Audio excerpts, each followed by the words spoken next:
Hi everyone, today I'm reviewing a short film sent in by Emil from Sweden, and this is called True Friends. Now if you don't know about my short film reviews, you can check out on the screen now how to do that. You can screenshot this so you've got all the details that you'll need to send me along with your film. So we're going to watch the True Friends short film, which is 5 minutes long. Then I'll give a review going through what worked really well and also what could be improved on.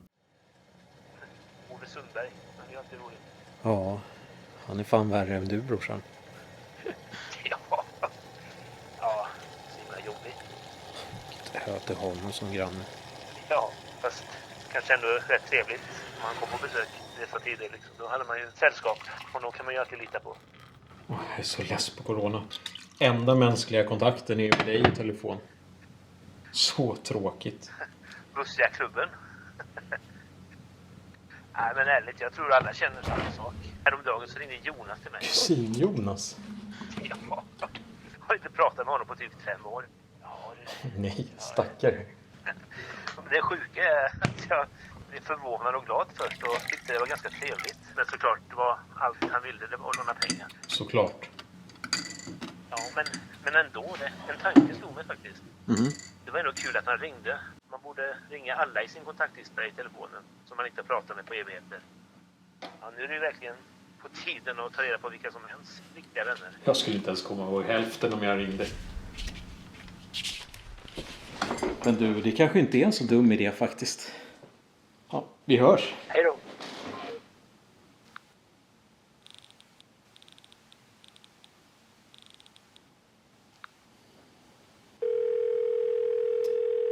Anders?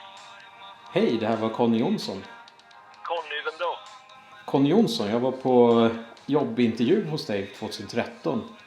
Fast du sa att jag var perfekt för jobbet så fick jag inte det. Jaha. Läget?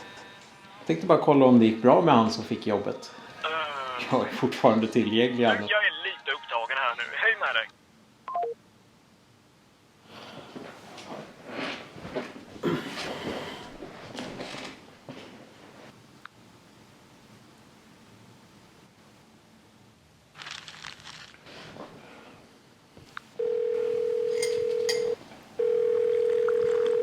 Hej, vad kan jag hjälpa till med? Förlåt.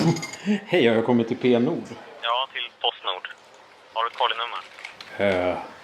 Nej.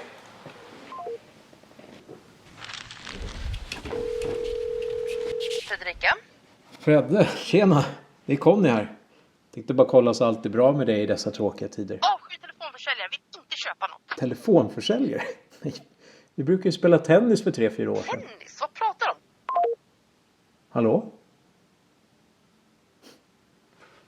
Ja men gud så intressant, verkligen. Jag är glad att du ringde mig nu. Har du sålt något mer sedan dess? På 5 år, ja kanske har hänt. Ja, jag handlar ofta. Jaha, Förra veckan köpte jag en kaktus utan taggar. det säger du inte. Jättebra pris. Ja men vad fan är det med dig? Nu lägger jag Ja, hallå? Är Conny här? Conny? Hur är läget? Oj. Inget olämpligt. Olämpligt? Hur fan kan du ringa och fråga om det är olämpligt? Du är slut med mig utan någon jävla anledning. Jag har försökt få tag på dig i flera år, du svarar inte. Du kan inte rad. Hej då. Egon Johansson. Hej, det här är Fridas låtsaspappa Conny. Hej. Ville bara kolla läget. Det var ju jättelänge sedan vi sågs. Vem sa du att du var? Conny? Vi umgicks ju jättemycket när våra döttrar brukade hänga i lekparken efter skolbörskolan. Ellen, visst var det? Elsa. Ja, hon börjar gymnasiet i höst. Oj. Tiden går fort. Är allt bra med er? Vad gör du nu för tiden? Det är jättetrevligt att prata, men jag måste kolla på agenda. Tegnell ska bli liveintervjuad. Vi hörs. Det tror jag inte vi gör. Hallå det var jag. Tjenare Conny. Nej men hej Conny. Det måste vara flera år sedan. Ja, kanske. Hur är läget? Nej, men det har varit väldigt jobbigt, förstår du? Aj då. Det började med att jag gick in i väggen och jag blev bedragen och tråkigt. han gav mig som klamydia som avskedspresent. Tack ska du ha. Jag fick flytta från storstaden. Jag har ett litet ställe uppe i Norrland. Jättemysigt. Det här kan man, men här kan jag bränna lite hemma utan att det är någon som... Jag vet, herregud vad babblar Conny. Hur är det med dig? Jo, men det är bra. Men du, jag måste... Det ringer på dörren här. Jag måste svara. Hej då!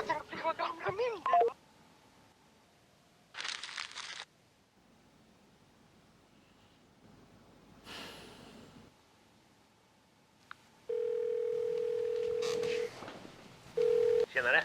Tjena brorsan. Du, det där gick ju inget vidare. Oj då, jaha. Jäkla katastrof alltså. Men är det kul på tv ikväll då? Ja, det är Solsidan. Ja. Med Sundberg. Han är ju alltid rolig. Just nu så försöker vi kolla på lite svenska filmer, så jag har skaffat den här SF-kanalen där. Så. Okay. A little backstory on Emil's short film and how it actually got made. This is his first film he ever shot on a smartphone. It's made with an iPhone 8. His friend was playing the leading role who wrote the film, and he also directed it too. They shot this film over the course of one evening, and editing took 10 to 12 days.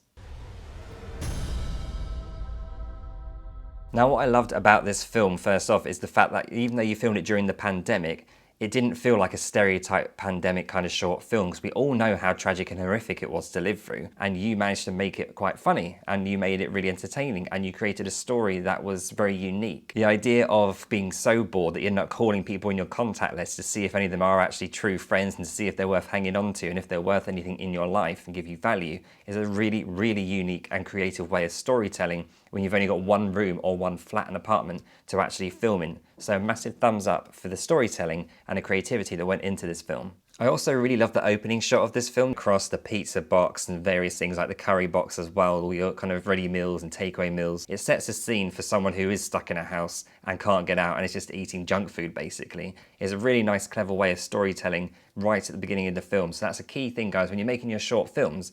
Think about in that first shot, how can you tell the story instantly and make sure that people understand something about your character. Another positive for this film, True Friends, is that the audio I thought was absolutely fantastic. Now, Emil said that they used a external zoom recorder for audio as well as a directional shotgun mic. So that made a big, big difference. They were getting audio from two different sources that gave them two different options in post-production. So it just goes to show that audio is half the experience. It really is. Even though with phones, often the images can not be amazing at points, but if you've got a really good audio, people will watch that and listen to it and be able to take in your story and not be too bothered by an image that maybe isn't 100%, stunning. There's a really nice shot of Matthias looking out of the window through a blind. You can see the outside street that's lit quite nice and coolly, and then you got the inside that's lit warmly. You got some backlighting on the character, and it gives a lot of depth. So when you're filming, make sure you use shots like this in terms of depth, where you got something in the background, you got something in the foreground, you got something in the midground, which in this case is the blind,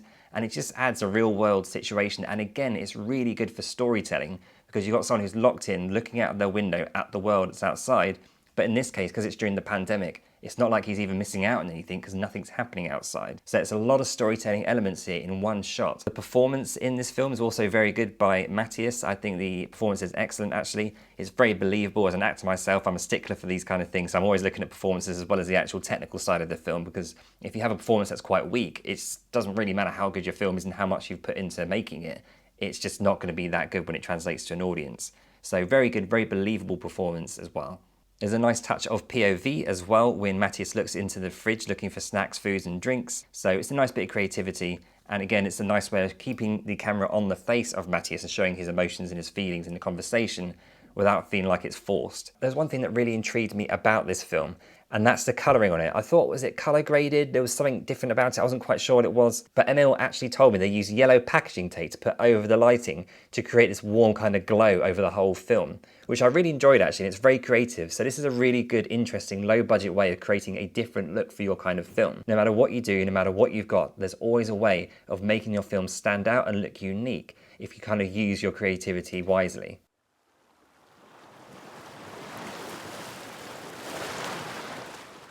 Now, over messages, Emil did allude to me that they didn't realise that they could actually lock their exposure and focus independently, which meant some shots were out of focus. So it's good that you're aware of that. I'm sure that's not a mistake that you'll make in the future, but that's just a real kind of like surefire way of knowing that you need to use a professional filmmaking app.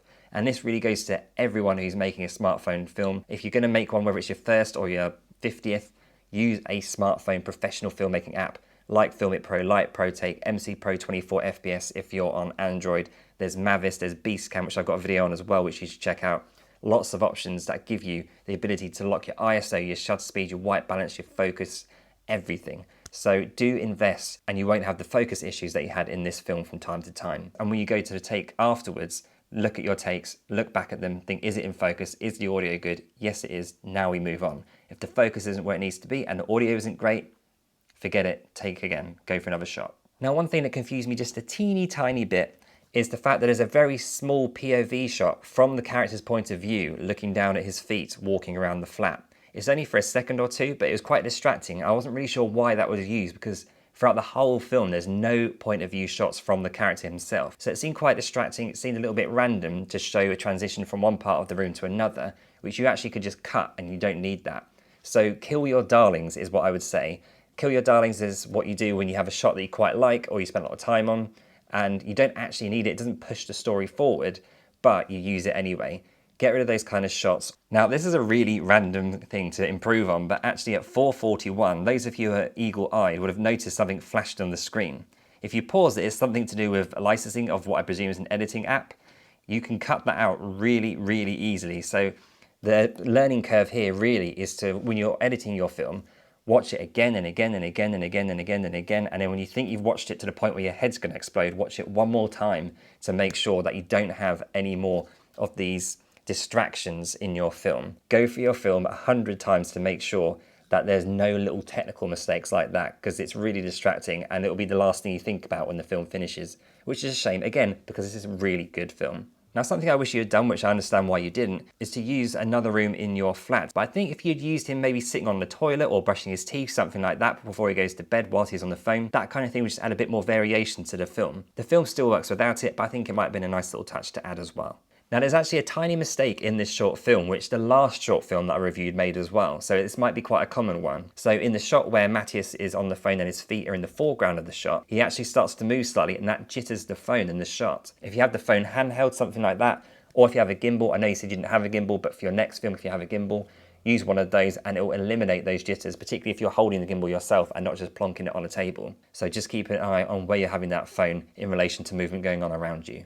Now, I did allude to the fact that if you don't have a professional smartphone filmmaking app, then you do need one to get the best footage out of your phone. If you haven't seen my tutorials on ProTake recently, then do have a look at that right here. If you want to have a look at a more budget-friendly version of an app, then check out my tutorial and review of Beastcam right here. See you guys on the next one. Do send me your short films to review. Bye-bye.